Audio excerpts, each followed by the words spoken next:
is Nate Weisenberg. I'm a program associate with AAAS in the Scientific Responsibility, Human Rights and Law program. Welcome to this Ask Me Anything session with Natallia Sianko. And we're so grateful to Natallia for taking the time to be with us today. So before we get started and I turn the mic over to her, just wanted to go over a few ground rules. Today's session will be approximately 60 to 90 minutes, depending on how many questions people have, how the conversation goes. So she'll begin by introducing herself and then sharing some brief opening remarks about the topic of this session, engaging students in human rights projects as part of STEM curricula. And we also have a fun activity planned for the group. And then after that, we'll open the floor to questions. Please feel free to use video and the mic. Please feel free to also type your questions in the chat box, whatever you prefer. And just, usual Zoom etiquette, if you don't happen to be speaking, if you don't mind keeping your mic on mute, just to make sure there isn't any background noise that disrupts others. And thanks so much again for joining us, for being a part of the conference, and to Natallia for being here. And now I'll turn the mic over to you. Hey, well, great. Thank you so much, Nate, for this introduction, and also to everyone at AAAS for inviting me to join this discussion today. I've been watching on and off, I've got to be honest, all of the different events and talks, and I'm so thrilled to be here this afternoon. I know this is the second day, and perhaps there's a little bit of fatigue, although the conversations have thus far have been very inspiring and very motivating. But I wanted to spend just a minute, give you a few details about myself and why I'm here, and kind of then quickly get to the session, right, to the topic, because this is, I think, why most of you are here. You wanted to learn something about, or perhaps share your own stories. What does it look like? What does it mean to have that intersection between scientists and human rights activists in this educational background, or in the context of education? So I was born in USSR, the country that doesn't exist anymore, and grew up in Belarus. And I've been in the US for over 10 years now, where I came to start my graduate career. I graduated, and actually in my last year of my PhD studies, I was fortunate enough to have a fellowship with an organization that was then called the American Orthopsychiatric Association. And now it's called the Global Alliance for Behavioral Health and Social Justice. It has a long tradition for promoting mental health and social justice. And in fact, I think they're getting ready to celebrate their 100th year anniversary. I was just talking with someone from that organization earlier this week, and we've been brainstorming, well, how can we do to make it a little bit more action oriented. But so I came back into the academia, and I got involved with a couple of projects where I was researching things like teen dating violence and sexual violence, as well as socialization into democracy among students from post-communist countries. So I know slightly unrelated areas. The research was mostly quantitative. And then I got pulled into the qualitative world, as I was joking with colleagues who said, well, you joined the dark side. And I'm giving you a sense of this trajectory a little bit, is because I think sometimes, at least in academia, we sort of forced to choose sides, right? Either in terms of a substantive area or in terms of a methodological sort of lenience. And I don't think sometimes it pays off, but a lot of times it closes down a lot of different directions. And for me, I think the biggest part is for this research question, right? For something that can and needs to be answered, that's what needs to define the area, the substantive area, the methodological part. And I'm very lucky that I've been able to pull from all those multiple sort of areas. With that, I wanted to just share one sort of background screen to get us started. The purpose of this session is for me to engage all of us in this discussion, how it is that we can engage students in human rights projects as part of STEM curricula.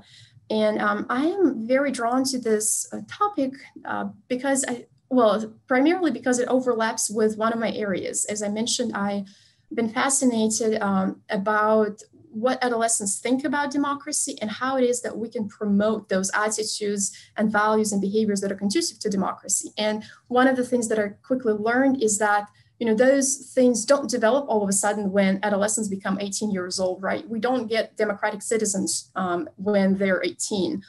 There's something that needs to happen that happens when they're younger. And so for me, this parallel that we've got to engage students before they become professionals in order for us to fully draw on all of those benefits that result from, again, integrating completely those insights from two seemingly disparate, but at the same time, very interconnected areas. So that's why I'm here. I did want to start with a little bit of interactive exercise, and this is actually what we've been doing before most of you joined. So what it's going to look like, first of all, I really would like to hear from you. And for that, as soon as I figure out my screen share, I prepared a short online feature that I hope will work. I'm about to share my screen one more time.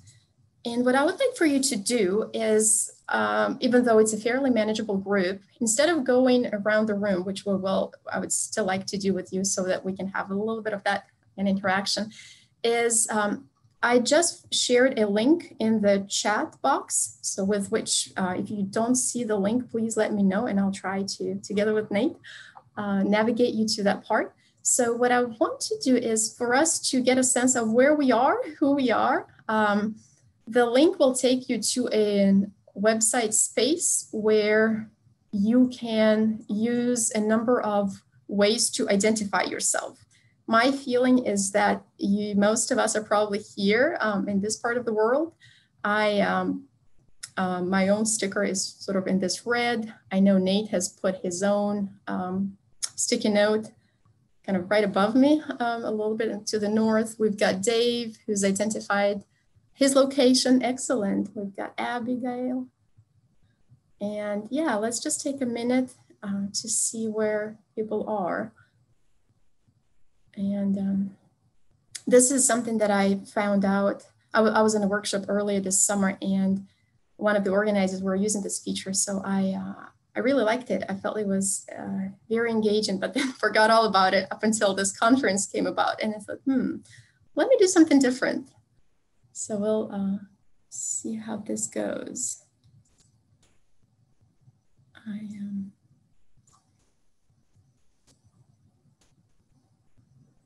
Yeah, excellent. So perhaps this could be a good time as people are still sort of dragging their names, their locations. I would like to hear from you. What maybe has drawn you to this session? What is it that you are hoping to either learn, perhaps to share? Before I get to my agenda, and I get a quick preview, I realized and got a little bit of a sort of a self-confirmation bias that so much really depends on the question. So if I phrase a question in the way that I think should be phrased, then everybody's going to be answering that question depending on what I ask. So I would like to start with this very open way. What brought you here? Why are we here? What kinds of things did you have in mind when you read the words engaging students in STEM curricula? Are you an educator? Are you a student? Are you, do you belong to an NGO? Michael, please. Hi, my name is Michael Veath. I'm a senior teaching instructor at Quinnipiac University in Connecticut. We are Yale's redheaded stepchild just down the road, if anybody has been to the Yale area. Nate, you're smirking. And so I primarily teach first year science students or health science students. But I've serendipitously fell in with a group of faculty that does service learning trips for STEM education over spring break. And so I've traveled to Nicaragua and Guatemala for 6 years, which is currently paused. And then I fell in with another subset of faculty where we actually go to the Nobel Peace Conferences that occur, I think every 2 years is the time frame. And so I see science students who say, oh yeah, that looks interesting, but it won't help me to become a doctor, or I'm already in the PA program, so why should I care? And then I see our non-science majors who are heavily involved in peace process, and there's a disconnect between the two communities. Okay. And so I'm here trying to figure out ways to encourage more and more science students to not look at science as just the facts. There is also the humanist side to understanding the science.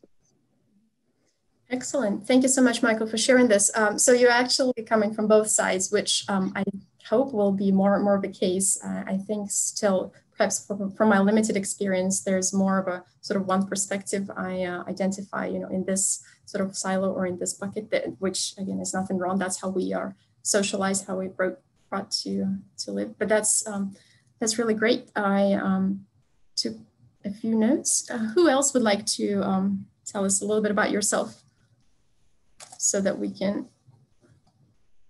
direct this conversation?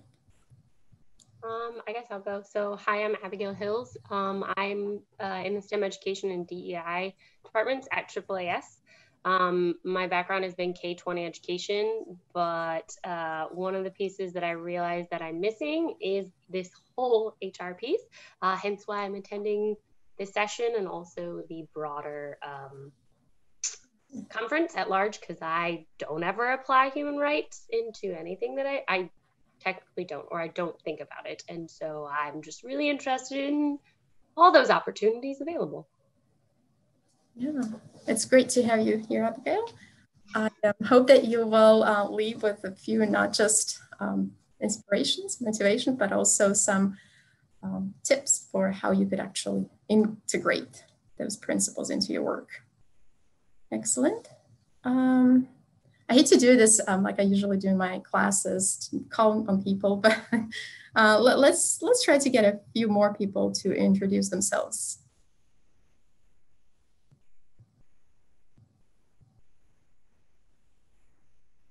Even if it's just a name. All right. I'll break the ice. Okay. I'm Brian Schmeyevsky, and I'm a professor of environmental sciences at Lone Star College in Houston, Texas. And my main job is training people for environmental science careers, or integrating it into like programs like police science and political science. My focus is environmental justice. I am a AAAS on-call scientist, and also do similar things with Union Concerned Scientists. But I try to get my students involved in environmental justice issues and human rights issues, particularly since a lot of my students are basically living with a lot of human rights violations, in their own families. Thanks, Brian. I hope we can call in you for some examples of how you've been able to incorporate those principles into your work.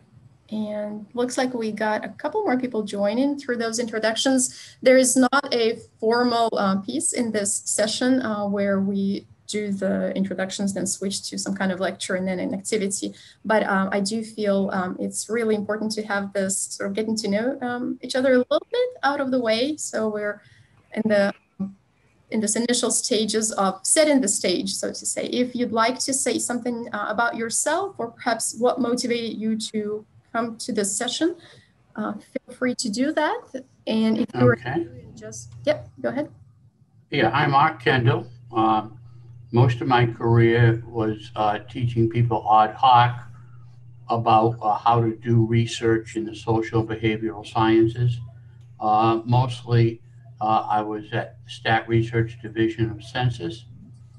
I'm a political psychologist, and then I went to the Government Accountability Office as a senior mathematical statistician, where I worked teaching economists, social scientists, auditors, and accountants about how to do properly scientific research in effectiveness and efficiency, mostly in national security, international affairs, but overall also in oversight of the scientific activities of groups like CDC, FDA, NIH. Since I retired in 2001, I've mainly been doing pro bono work. We set up a group called this coalition, and then we also set up a group called Statistics Without Borders. One of the ideas in both is that people there would be different ways that people could volunteer. Some people would volunteer to provide oversight, mentoring, and so forth to people who are less skilled. For instance, in political psychology, we have early career people who are less than 10 years after their doctorate, and we do a lot of mentoring with them. And then on various projects, we would be a resource to faculty members or students who wanted to give credit in their schools for working on projects. So we'd be kind of a backup type of thing. I understand that many schools now will give like reading course credits or interdisciplinary credits, because one of the problems with the human rights activities is they very seldom fit strictly in one discipline. Right. It's unless it's a discipline of human rights, which then it will house all of it. Thanks so much, Dr. Kendall. And I'm sure you will be calling also on you for some more examples as we kind of try to find the answers to some of those questions. Just a small caveat, or perhaps a disclaimer, even though I am sort of in this formal role now, I wish I had all the answers to the questions. And so although I'll try to share as much as I can some of the things that have worked for me and my colleagues in the past, I think the biggest challenge is really to make things work for you. So to find those customized, make those templates, sort of identify your own needs, to find that niche.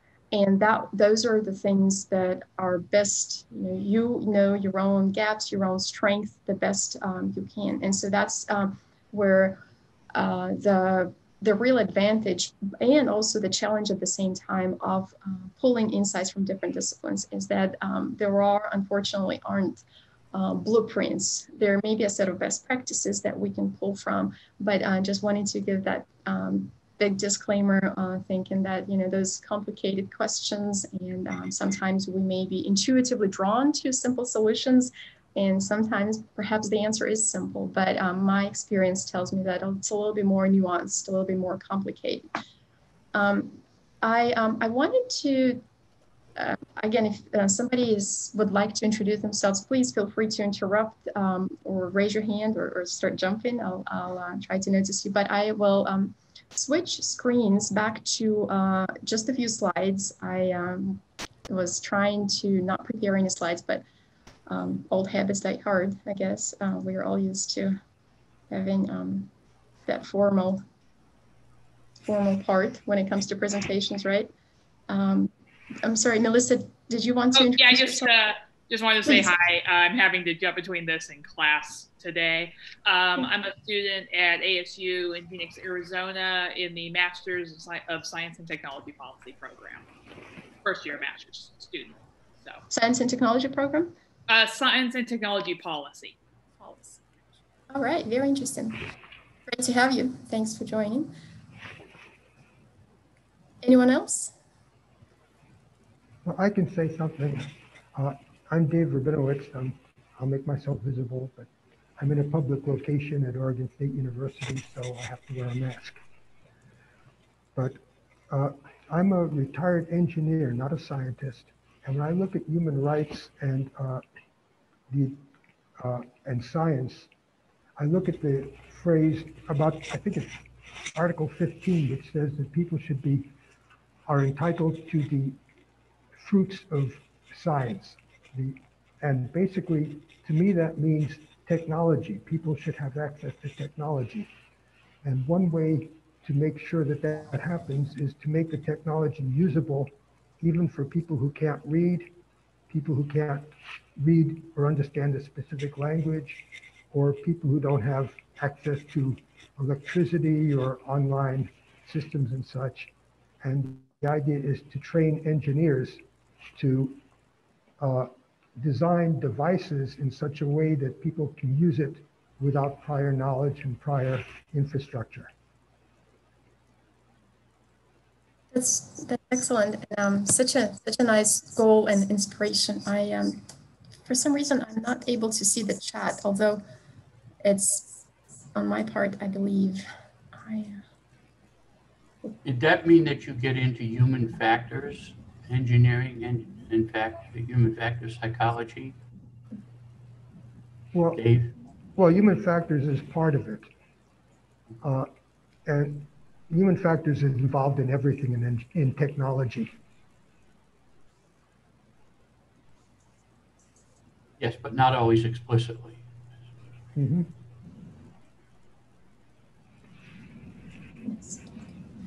I had to stop sharing the screen for a second to be able to get to the chat portion of the Zoom session. I hope that, again, outside of in the background of my remarks, you are able to also interact with each other and send each other short messages if you'd like. But again, just to give a little bit of a sort of a substantive theme for us to guide in this session, I wanted to really start right away with the question. And the question is that it perhaps is a little bit pessimistic and not on a positive side at all. But I think because we're all here, so I don't really need to convince anybody on this panel or in this session about the value, right, of uniting these two sides. And as I probably won't be wrong if I say that there is a lot more in common than there are things that separate the big area of human rights versus the STEAM curricula. And I actually took the liberty to add an A letter in there, which stands for art, science, technology, engineering, arts, and mathematics. And that was actually inspired by some of the other things that I've recently been doing. We have a program which is funded by the US Department of Agriculture, where we're trying to introduce after-school programming to children in vulnerable situations. And we started out with really that very focused idea of simply doing some math, perhaps physics activities with kids in middle school ages. And then really just in conversations with them, we realized that perhaps there is a place for this arts component, the creativity that sort of drives some of those pieces together. And looking from, so what would it take, right? What would it take to unite those two things, given that we are all on board? That certainly doesn't leave us, doesn't bring us all the way to the other side, where we can find a lot of people who are actually not familiar with this idea, who may not yet be on board with this intersection and also all of the values and benefits of such collaboration. So again, that was my way of sort of thinking through and coming through those ideas. Well, first of all, again, I have to sort of make another disclaimer that I had very few ideas as to who I would expect and see in this panel. I thought, well, at least I'll be able to separate, to kind of segment people into two big groups, right? I'll either have students or instructors, or perhaps somebody from this big NGO, which also can be so diverse. And sometimes, putting labels on those big entities gives us, perhaps limits us a little bit in what we can do. But I don't think you'll be wrong to perhaps play a little bit with this idea, right? And a couple of you actually did say that you are students. So if you are a student, right, and I've intentionally left it on kind of focusing on one aspect, on the human rights, right? So if you're coming from a scientific background, and science is broadly defined, so it doesn't have to be this very natural sciences, but it can be social sciences, as well as math and physics. So what would motivate you to engage in such a project? And then on the other side, we have a question for the instructors.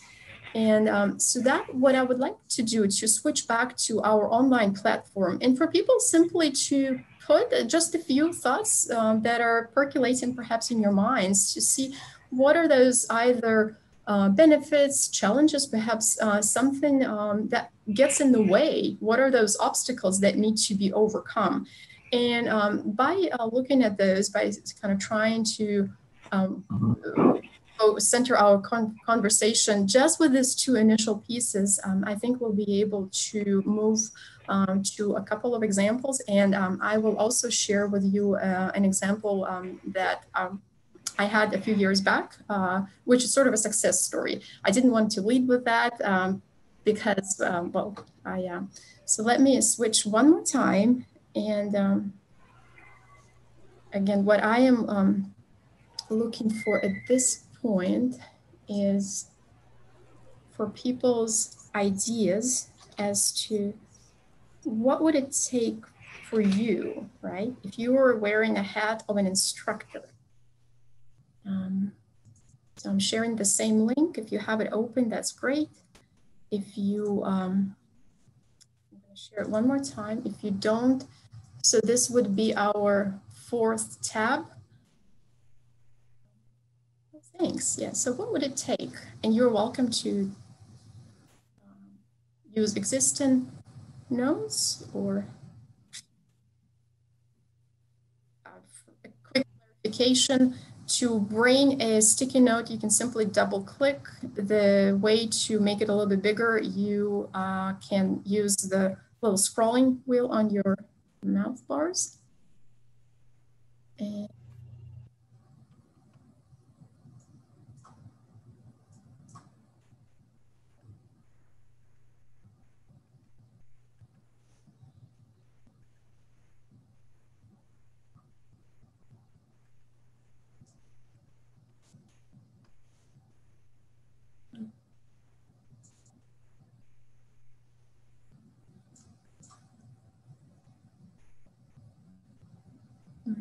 we are getting some interesting comments and insights.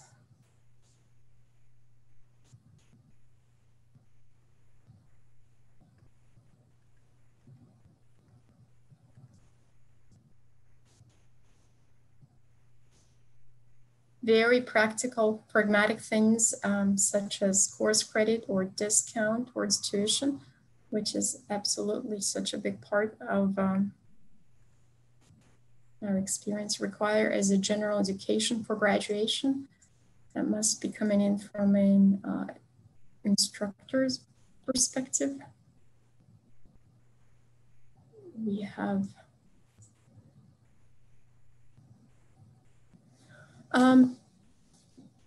yeah, so it's a fairly small group. So what I'd like to do is perhaps you all, or the majority, at least I hope, are able to see the kinds of issues that people are sharing.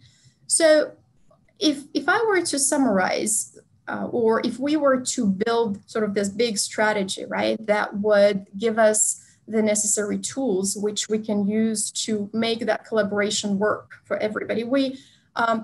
I'm not bringing any new insights here, but we've got to start with this idea that we all are motivated by something, right? People as human beings will look for either ways to do things efficiently, effectively, for something that aligns with what we want to be doing, perhaps in the future, perhaps, and again, the future can be as in tomorrow or 5 days from now, something that resonates with us, something with which we can identify.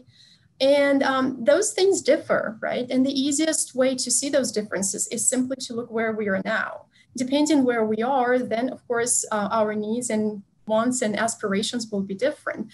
And so really, it always comes back down to where we fit that seemingly, new thing that is this collaborative project that is the intersection of human rights and technology within the existing framework.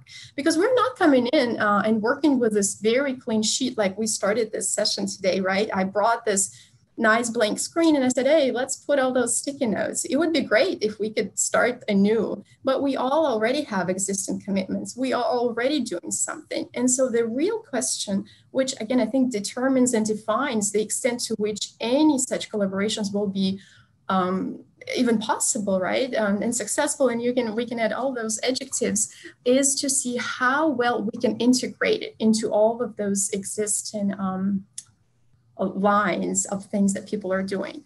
So as I'm looking here, yeah, we can even start with a couple of sticky notes. So I like the one at the bottom of my screen to the right, more guidance how to get in the door. So this is where, the human connection, the sort of the personal interaction is an absolute winner. And one of the things I think, at least with writing, I think the most difficult part is to get started. But with things like human rights projects and how we can make them sustainable, I think it's a little bit more than simply getting in the door, although it is definitely a big part of it. So I guess one of the things I would say in this regard is, for me, the starting point was to really look for those win-win situations, for the connections where I know that, my job responsibilities involve, teaching, research, a little bit of service. And so I wouldn't necessarily be able to put in 100% of my time. And I recognize that students come from that same perspective. They have responsibilities, requirements that are associated with their majors. Then they are also need to be able to translate what they're learning into somehow their CVs, their letters that they're writing as they're looking for their what it is that was going to help them in their career search. And so what I found was sort of what worked for us in this small instance is identifying people who are on board, right? So in my case, it was a collaboration with the Center for Geographic Information Systems, and we're lucky at Clemson, we've got such a center, but simply having a conversation, a kind of a coffee break with a colleague, we both sort of discovered this passion that on my end, I had students who weren't sure what to do for their major projects, right? When they're seniors, they have to do some kind of a capstone project, and something that would be potentially they could add on their CV and resume. Again, not just a class, not just another simple checkbox, but then for her, she was looking for some help on the one hand to move some of the projects that they had at the center, and also so that it's a win-win. So this is a small example, but how we kind of got it to the next level,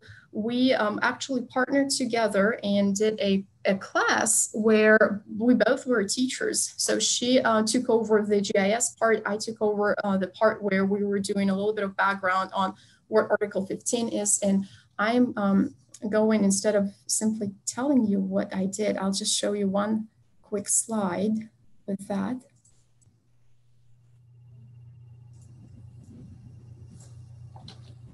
If I may.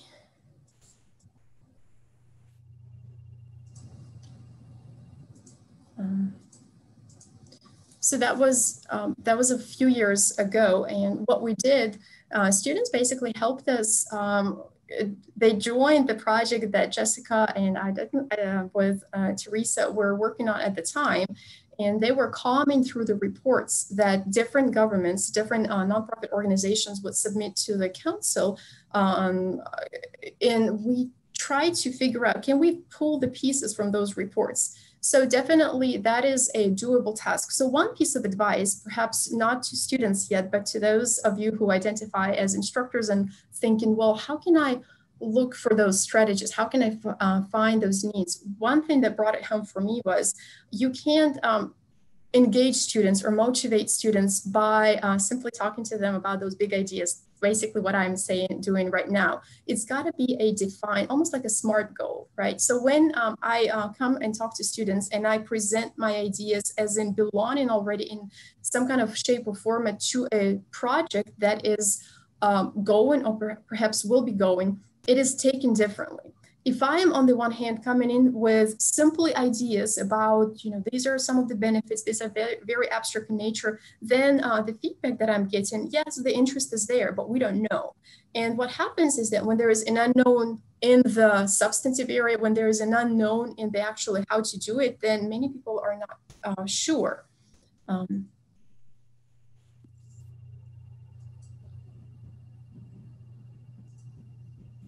For For some reason, I'm not able to see the chat again. Yes, thank you, Nate. So one of the things that I would suggest and recommend in doing is perhaps talk with Teresa and connect with her. Everybody, how many of you are familiar with a project that she coordinates where she connects human rights organizations with scientists, the on-call scientists, just by show of hands? So it's an idea that is pretty raw in my mind, but I think one potential area would be to explore, perhaps there is a chance or there is a space within those collaborations for a student to chime in and jump in. And so that, again, that makes it manageable. Usually there is some kind of a deadline or a timeline associated with it. So it is not a sort of an open relationship that you're looking for, right? It's not a commitment that is, well, I want to be doing this work. It is pretty specific. It has all those elements. It's almost like sometimes students ask me, well, I want to have a mentor. How do I go identifying those mentorship relationships? How do I find, and I tell them, well, you can go to me and say, well, how can I be successful, right? You have to figure out what it is that's one need that you have. Yes, thanks so much, Nate, for all those resources. This was actually on my, they're open in my computer as well. So I was going to share with them as a starting point. But I wanted to stop kind of my long rambling thoughts for a minute and ask for some comments or perhaps clarifications that we may need at this point. So I've taken some of your feedback in terms of the needs, right? And some of the obstacles that may be there, even to get in the door, right? So for me, you've got to start with the idea that there are already somebody in somewhere who is doing something. It's very, very difficult to start things from scratch, and it requires just an immense amount of commitment. And that is something, unfortunately, that probably would be very hard to get off the ground at this point. So my advice would be to start small, start somewhere concrete and specific. Yeah, please, Michael. So for the students, one thing I would say is that look at the existing infrastructure on your campus. So we have a Department of Cultural and Global Education, which initially started with all of our international students, but also all of our travel abroad students. And because travel abroad is non-existent at the moment, they've shifted their gears more towards international service and potentially global internships. And so I added a website to the chat for a company called Prakash that's housed, I think it's either Seattle or Portland. And they will link students with international service projects with mentors of their own. The other thing I would say is that we have a department of community engagement. And so if you're looking for starting small, the big event is something where it's community service for an entire day in the US. And so that would be one spot to start. Thanks so much. I'll definitely bookmark this one. Sounds like an amazing opportunity. Question that's like a little less, more for like K-12 programming. Is there, because most of it seems like it's focused towards, yes, you can do a lot of benefits for college-esque students and maybe high school doing internships, but are there stuff that goes more towards like the younger, I guess, K through 8th grade, kindergarten through 8th grade, that anybody is familiar with, or like successful examples of those? That's a great question. Thanks, Abigail. I'd love to hear some insights from you in the audience who may have been doing this for a while. One of the things I'll try to share, I'll stop my sharing screen for a minute and look for the website that comes to mind. It's associated with STEM Hub, which is like a big advocacy. You're nodding your head. Are you familiar with that? They are excellent. I've been going through their resources just to get those same ideas, because I think there's also kind of going back to some of the earlier things that I mentioned in terms of fitting it in the flow, right? Everybody knows that the resources are out there. It's really, well, how do we make them work? How do we access them? How do we integrate them in, and that, again, this idea that, well, we can't expect kids to be in front of the computers all throughout their day. There is 260 minutes for second graders, which is, and so when you add the after school part on that, on top of that, that just becomes a little bit more challenging. So yeah, I should have made, again, another disclaimer that thus far my experience has primarily involved the college age kind of population, but no need to worry. Yeah, so does Amnesty International, Michael's asking if Amnesty International works with younger students. I'm not sure. I know they have lots of resources. They've actually developed different curricula in various courses, which are very engaging and sometimes game-like. Yeah, so maybe Abigail, if you could expand a little bit on, like, are you looking for something outside of our school curriculum in the context of an after-school program, or perhaps even as? It's more of a mixture at large, just because, so from my point of view, I have to create curriculum that works with K-12 schools. And so I was just seeing if there's other ways to do different, or not reinventing the wheel of curriculum, but providing a resource, because AAAS, we work with a lot of schools nationwide. So I was trying to find other resources where I'm not just reinventing the wheel, directing other people to great resources as well. Yeah, and it's such a great idea. Again, it's almost like, students, when they're looking to do their research projects, everybody wants to collect their own data, even if it's a little bit. And I always try to tell them there is already so many data sets, you can have great use from existing ones. So I'm all for not reinventing the wheel, but of course realizing that sometimes there are unique circumstances and needs. One of the things I'll say is that, and again, that's in relation to the project on which I'm working now. We had to give our funders sort of some of the ideas as to how we will sustain a program after money goes away. And one of the things that I've been working on is actually going to educational departments at Clemson, where there is, they're preparing teachers, and seeing if they would be willing to send their students who are teacher students, or students who are in school to become teachers, and take over some of those programs to keep that.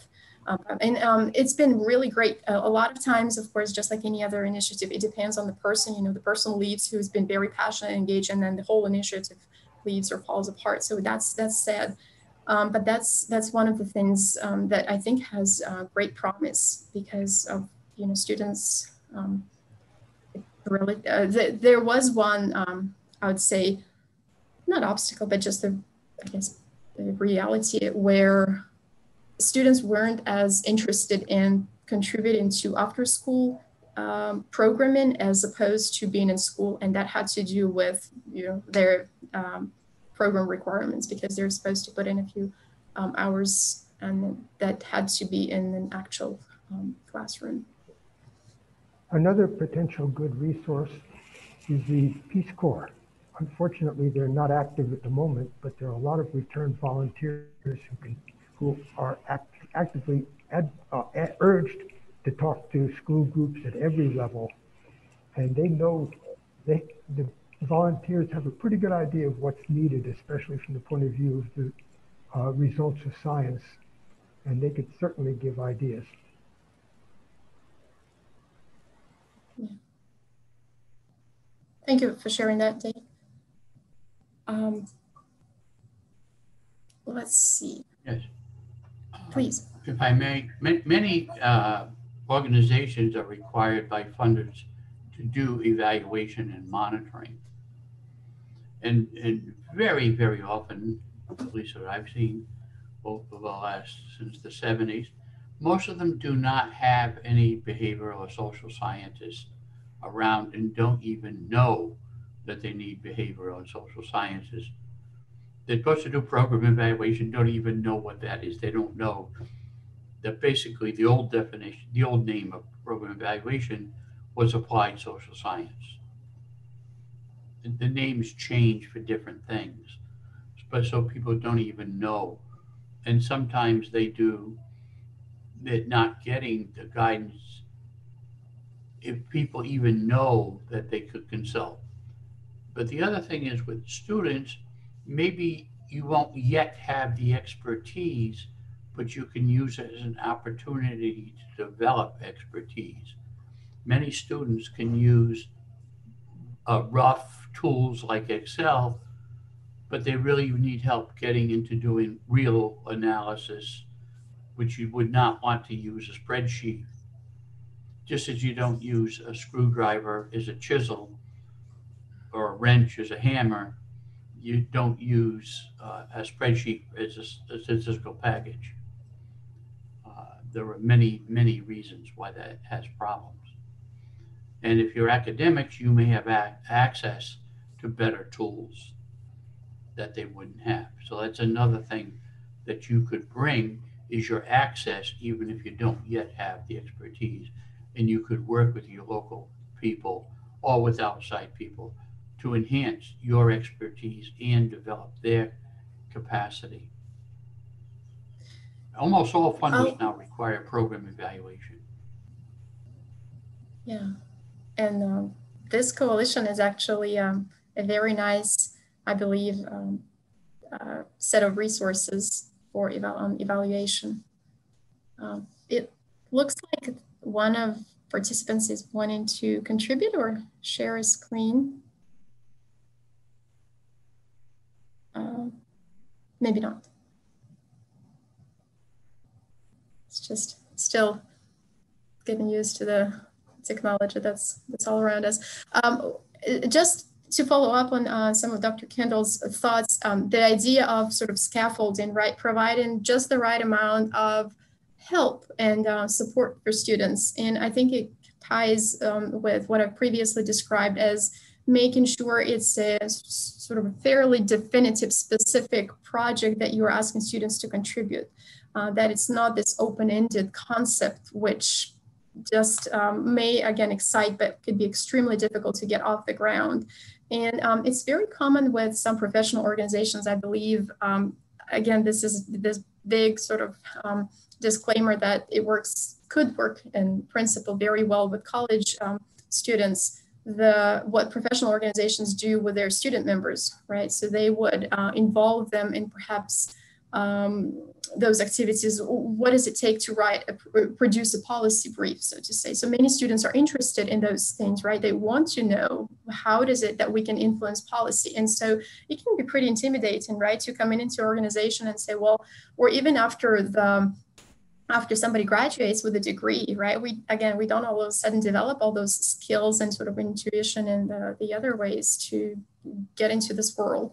And so what the Global Alliance is one such example that I'm happy to share, where they don't really hold your hand, right, when you're trying to do those things, but they can ask a student, well, we're working in this organization where we're trying to create this statement to address those needs. So would you be willing to work on this literature review, for example?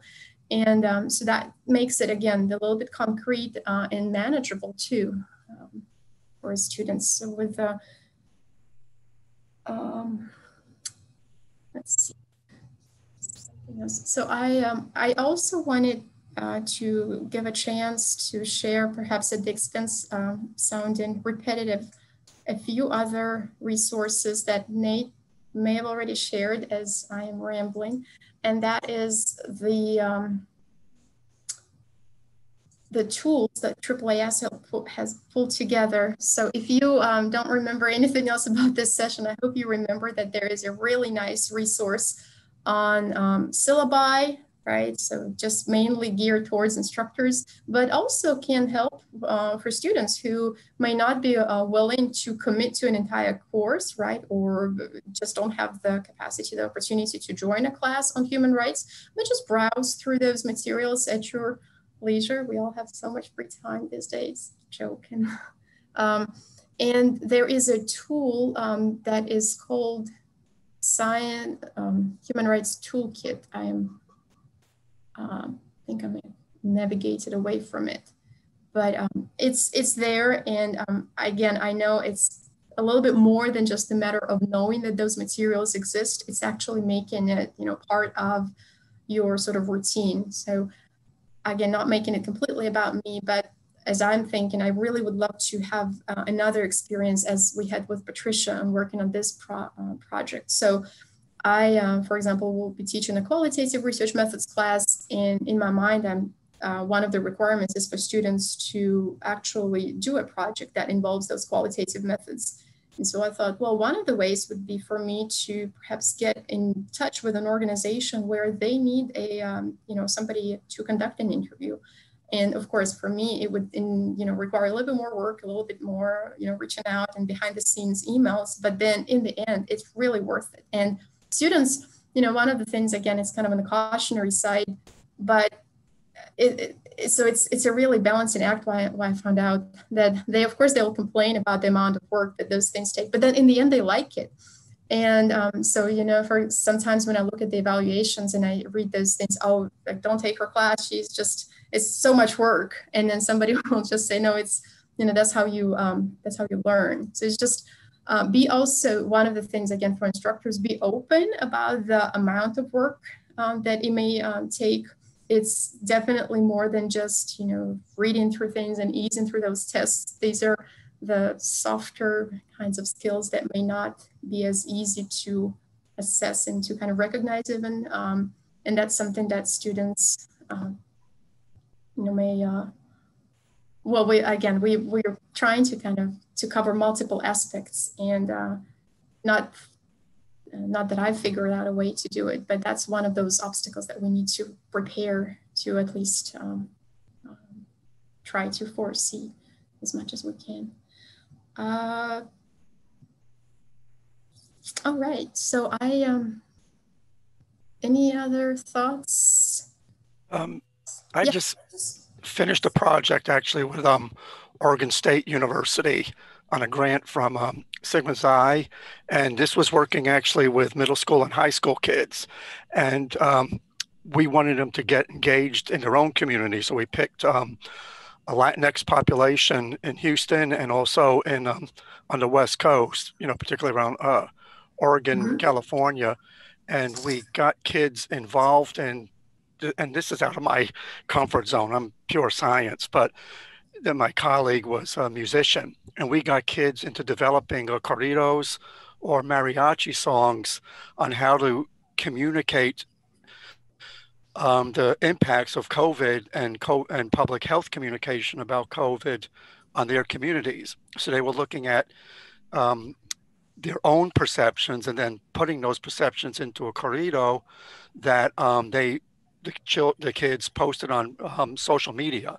So we were getting them personally involved in it. We're expressing how it affected their parents' mental health, their actual physical health, and also just their lifestyle. And then my college students evaluated the corridos, and we're actually posting them on news stations, TikTok. So, I mean, there's little things you can just do, but the kids really like being engaged with issues that affect them. Like in Houston, we have water quality issues, and we were able to relate that to Flint, Michigan at the time that was going on. But the kids loved it, and their corridos were great. They did them both Spanish and English, but it was, just something small that got them engaged and thinking about other communities that are suffering too. That's such a neat example. Thanks, Brian. And I think when we start looking at it, there are things like that. It's just that perhaps they haven't been quite so explicitly looked with, through this human rights lens, so to say. For some reason, I just feel this a little bit of a shift in balance where everyone's on board with the benefits and the usefulness of science, right? So yes, there's absolutely no, well, I'm generalizing that some people, perhaps there are some issues, of course, but for some, it feels like that we need to do a little bit more work to promote this human rights, right? To justify, well, how do we make it relevant to others? How do we more clearly point that connection? How do we fit it in a little bit in a more fluid way so that it doesn't stick out as something that perhaps is not as relevant. Yeah, so I think one of the other things I wanted to do is, again, the reason I wanted to do this session is because I was hoping to also find some more answers. Well, how do we actually do it? How do we get to that nice intersection? So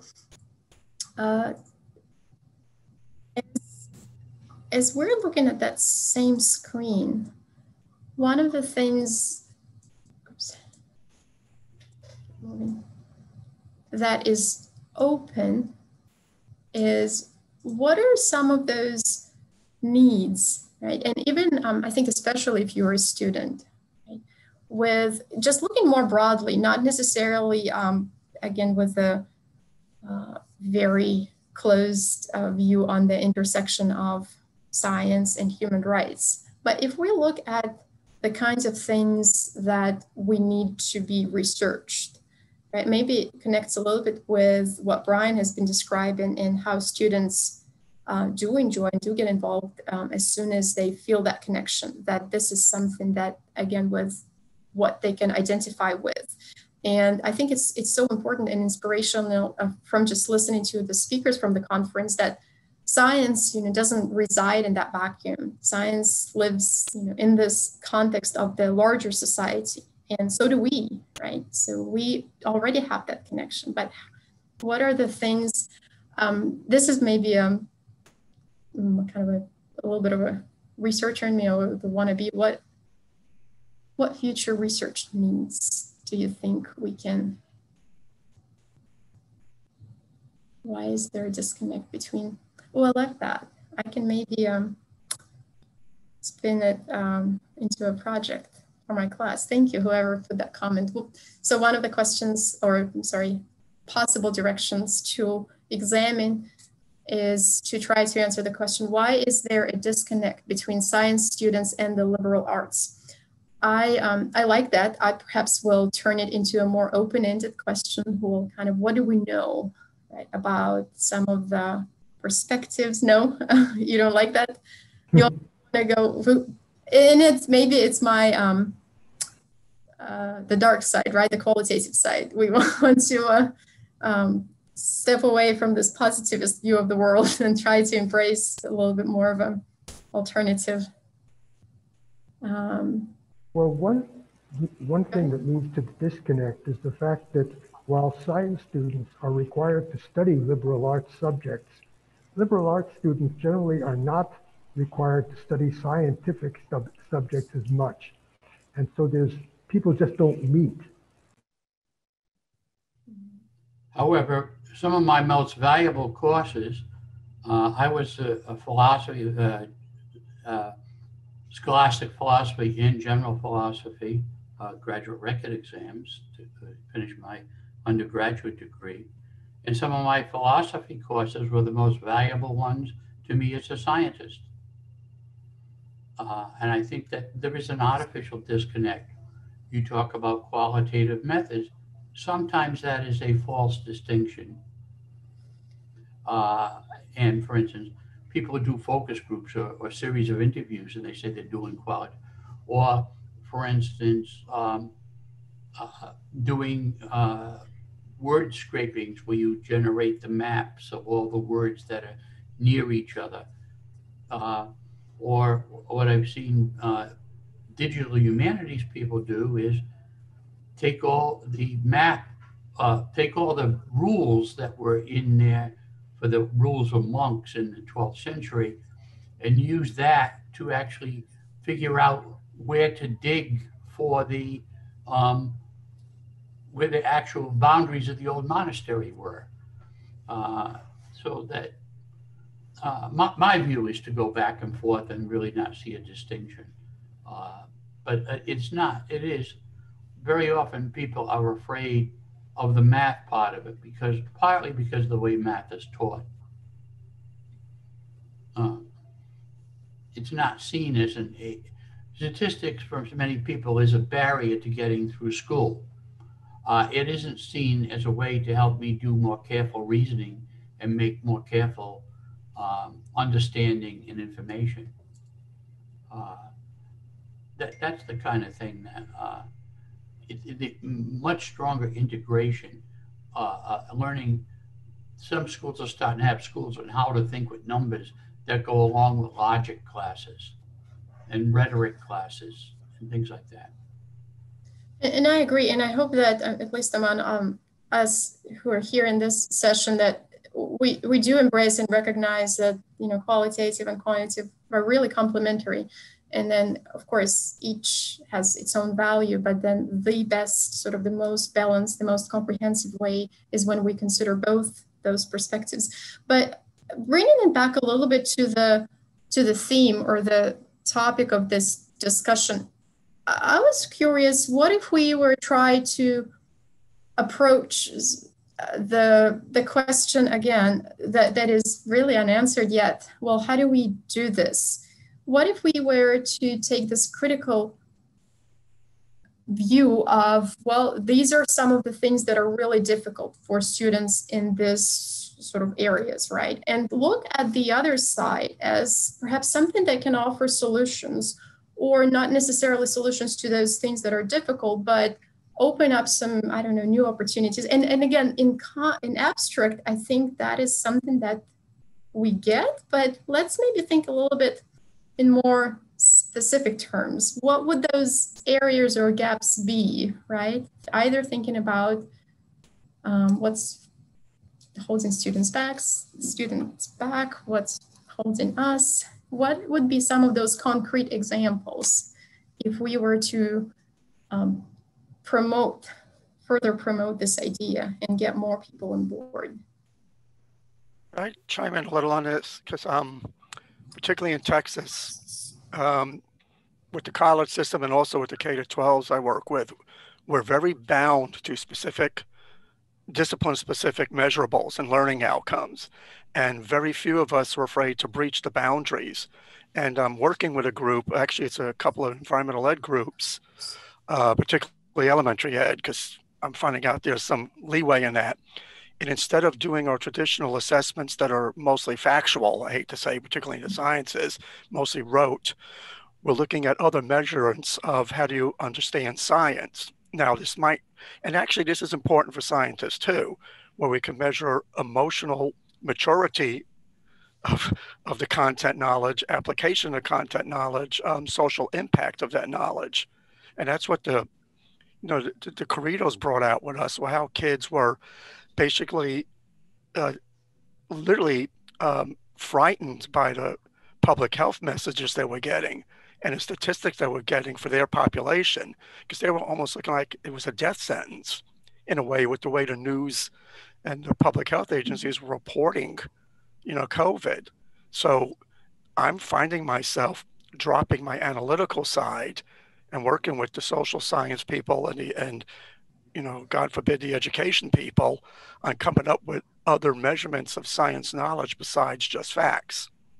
And, we're calling it under the guise of literacy, but again, there's a heck of a lot of measurables out there we're not taking advantage of. No, it's such an excellent point, and I think helps us to kind of stand back and again take the view in this broad strokes, so to say. What are the kinds of challenges? What are those competencies that we need to have in order to thrive, to live, given this change in landscape? And it's one of those things. What comes first, right? If we don't know what to measure, how can we promote this? But then those measures, maybe it is that spiral idea of development. But then, yeah, very interesting point you're bringing, Brian. I like them. In the 70s, we had a large private in a public school system, and we were able to use things like locus of instigation, inquiry skill, and measures existed in the 70s. And if you actually get to educate social science, social psychology of education, it'd be where you would look.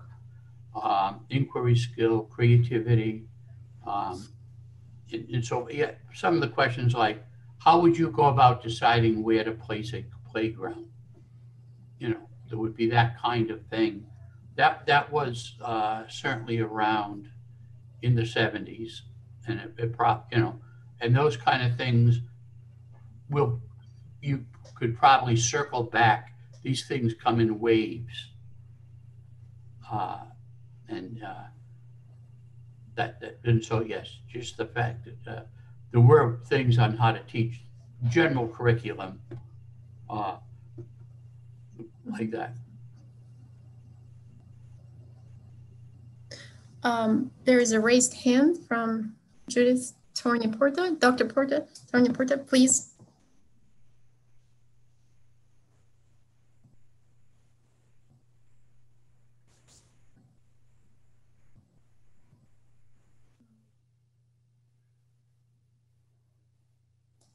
Dr. Porta? Maybe. You have to unmute. I actually don't see a microphone next to her. Yes, she is muted. She's muted, thank you. Dr.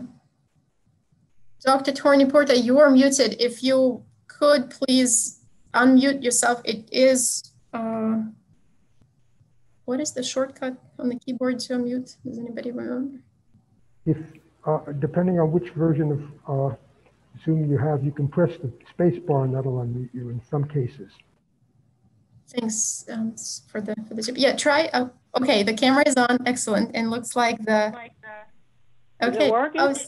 Yes. It's working? Fantastic. It is. Okay, good. I'm really glad to be in. It's been a very interesting session. I wanted to point out to several people that the co-sponsors of the conference this year are the Human Rights Education Group, including particularly Christy Redelius Palmer at the University of Minnesota. And they have an enormous number of resources in the areas that all of you are talking about today. It's one of the reasons I encourage them to get involved in this particular activity is because they do have these resources. And it's a shame that people are inventing their own when that's the situation. So I see that I'm in kind of a shadow here, but because I'm having to use an unusual computer. But even if you can't see me, I hope you can hear me. And take a look at this, because there's no reason to reinvent the wheel. And I'm also happy to consult with people who are interested in working with particularly the evaluation and survey part, because I've run a number of international surveys. Another international one is coming up in 2022 cross-nationally, the IEA studies. And with some recent work we've done on looking at the influence of these studies, the influence has been very substantial, but not primarily in the United States. It's been mainly influential in countries, especially in Eastern Europe, in other parts of Europe, and in Latin America. And so I think it's time for us to hook up and get back into some of these evaluation efforts. So rather than saying, well, it sometimes seems to be the case, we know how to do this, and so we don't have to worry about how we look in terms of surveys. Thanks. Thank you very much, Dr. Tornia-Porta. It's very good to see you, and even though you're a little bit farther away, but we can see you just fine. As you were speaking, I pulled up the website that you shared with all of us, and I completely forgot about this resource. You're right. There are a lot of things out there, and as Dr. Kendall was pointing out, things come in waves. So perhaps it is the time to go back to some of the things that were successful in the past.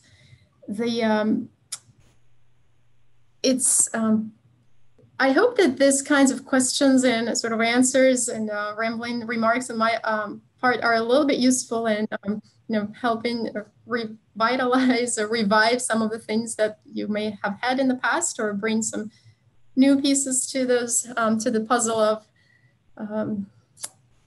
that we're trying to put together. watching the time, and I'd love to keep talking with you, but I also know that a few of you have not had a chance to add to the conversation, and would love to hear from you if you have something that you wanted to add. Doesn't have to be related to the things that we have been discussing thus far. So,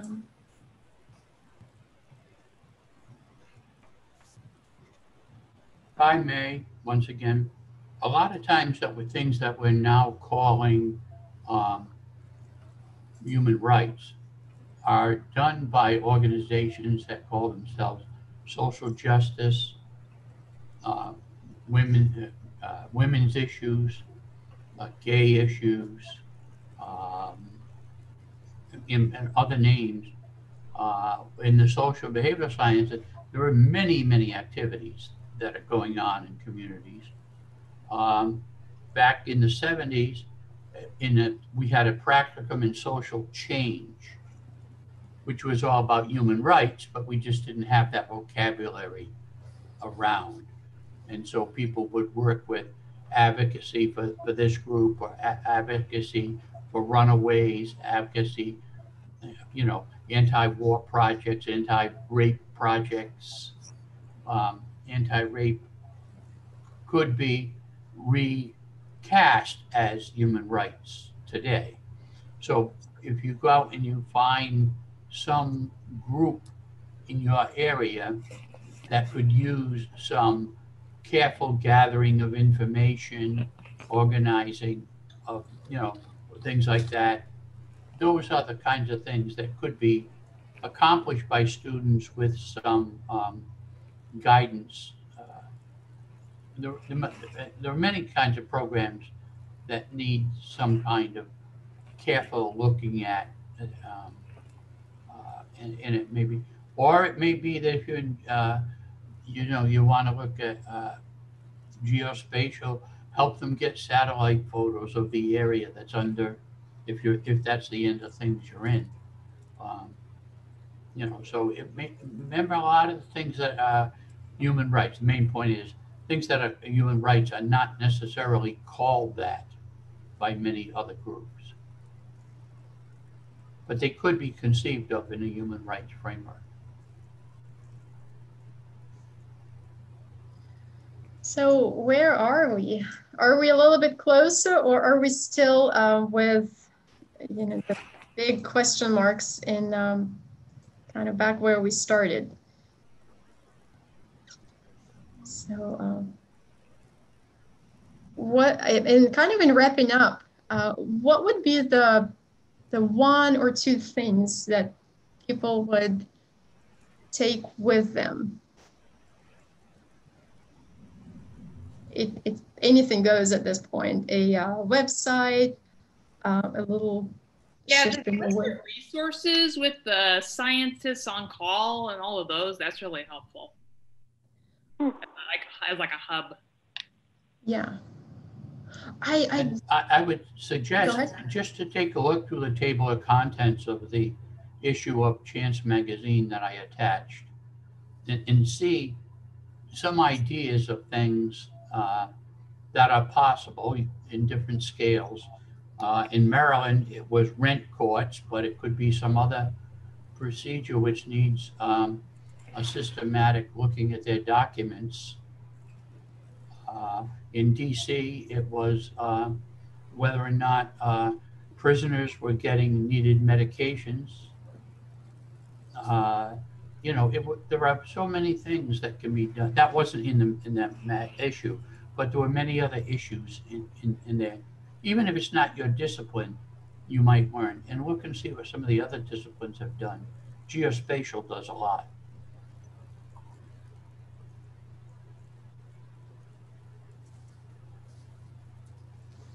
Thank you so much. And thanks to earlier comment from Melissa about the resources. As several people have pointed out, they are really out there. We don't need to reinvent the wheel, but we do need to collectively think about the best ways, the most efficient ways to use them.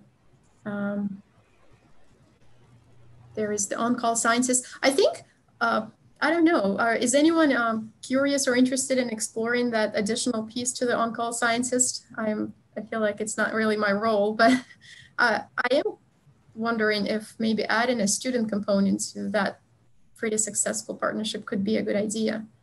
Now, from the conceptualization, it included the idea that students could volunteer. It may be that you're very inexperienced at something, and it isn't just, you know, it can be a learning experience, even in a discipline that's not your discipline. It might very help a psychology student to do work on a geospatial job. You know, it just, you know, so that working with on-call, Statistics Without Borders, places like that, which, and there are others, so it doesn't have to be your discipline. And you could learn tremendous amounts by widening your own background. And all it does is develops you more as a person. That's still part of an education. And if you can get course credit for it, good too. That this is giving me is I really want to get better at writing policy briefings, like specifically for science policy. And I wonder if the on-call scientist resource might be a good way to get some experience doing that. There's two resources for that. On-call has that, because Teresa Harris and I, matter of fact, at the next AAAS meeting, we're doing faculty training on this, is, you know, how to work with politicians and then also how to work with projects. My specialty is more overseas, but another good source. I'm sorry. Meeting? I know I just met you. Okay. I've seen so many people. I'm sorry. But, I know, understandable. But also, Union of Concerned Scientists has some excellent toolkits that include everything from white papers to videos on how to communicate with politicians. I mean, both resource.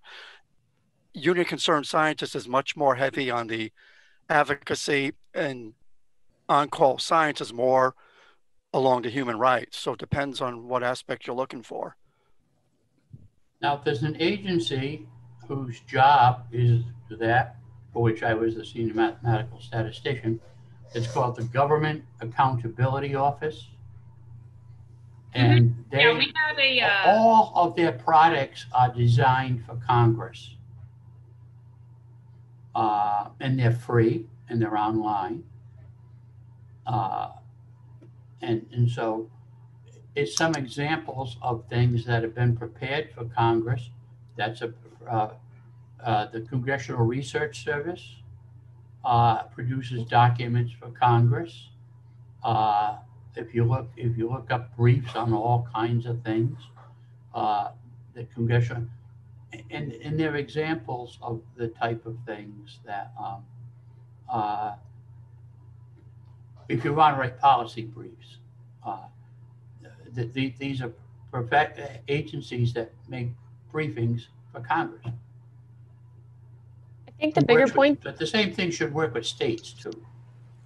I think a bigger point though for students, because I have done this with students previously in a different role, is them understanding what is a congressional briefing, what's expected in it, the like breakdown of it all, and how do you actually compile it yourself. So having all these resources to look at is good, but having someone available to like give you a guidance or make you walk through the project is definitely, I mean, again, back to the project-based learning of here's a project, you design, like we'll give you the steps to design it. So I don't know, Melissa, is that like what you're more interested in, or is it? No, I'm in a program right now that's science policy, but I just started out and I just want to get like more experience with the actual writing process. Yeah. Paul's for that particular kind of writing. Cool. Where are you located? ASU, so Phoenix. Oh, okay, no. Okay, no, if you fly to DC. No, the offer briefing on the Hill. We'll bring you to DC. I mean, everything's virtual right now anyway. Yes. I could be on the moon. And, you know, Spissy and others do briefings for Congress, and just to see someone else presenting it doesn't mean it has to be specifically in yours, but to get an idea of the level. One thing is, you really often need to have, don't get too much into certain, like what is qualitative, what is quantitative. That's not, that we can often use technical words. And I do the same thing when I review for journals. You know, the vocabulary has to be something like you would, how would you tell your mother about it? Your mother is also very busy and has a lot of these to read on the little mini congressional subway that they apparently have. I like the analogy. Metaphor. Well, there are a lot of videos of formal congressional briefings given by think tanks and such. If you go to YouTube and just search on that, you can find that all over. But when it comes to writing papers and for students, this conference has an annual student paper competition with really nice prizes. And that could be a motivation for students. You could assign that as a class project, and the best ones, or all of them, get submitted.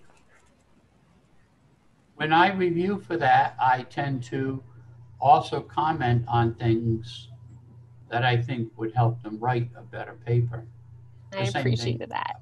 But the same thing when I do journal reviews or project proposals. I try to not just say, oh, this is wrong, but here's some other things. And if we do that as an approach, you know, that will help other people. But it's also a mindset if you're actually preparing the product.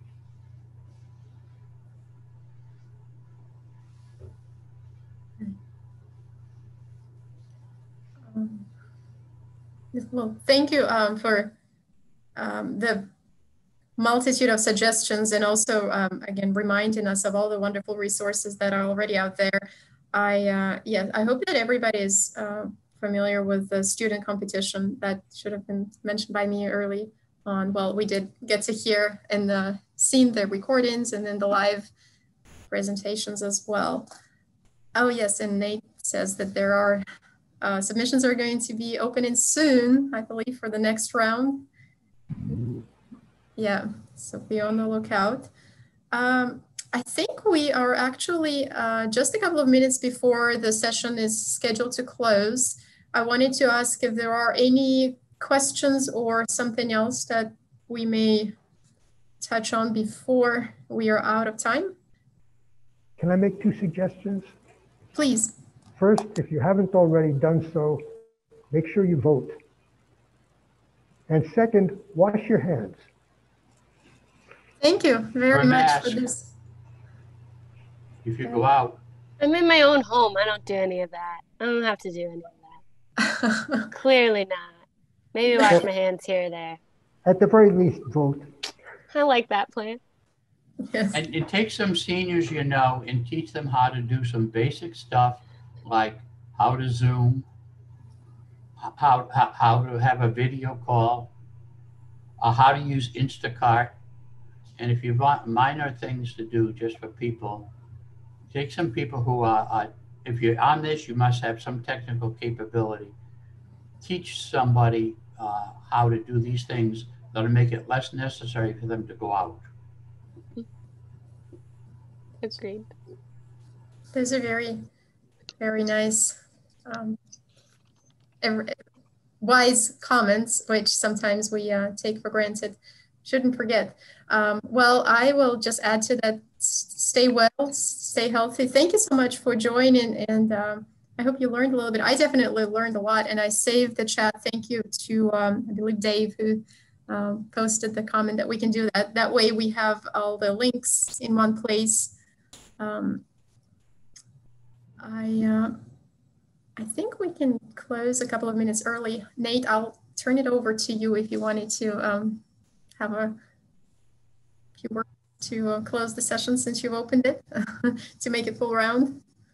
Sure, perfect. Well, thanks so much, Natallia. This is wonderful. Thanks so much to everyone for your participation. This is really great, and I really appreciate it. I definitely have saved the chat as well. I really appreciate all the resources and ideas and expertise and questions that were shared.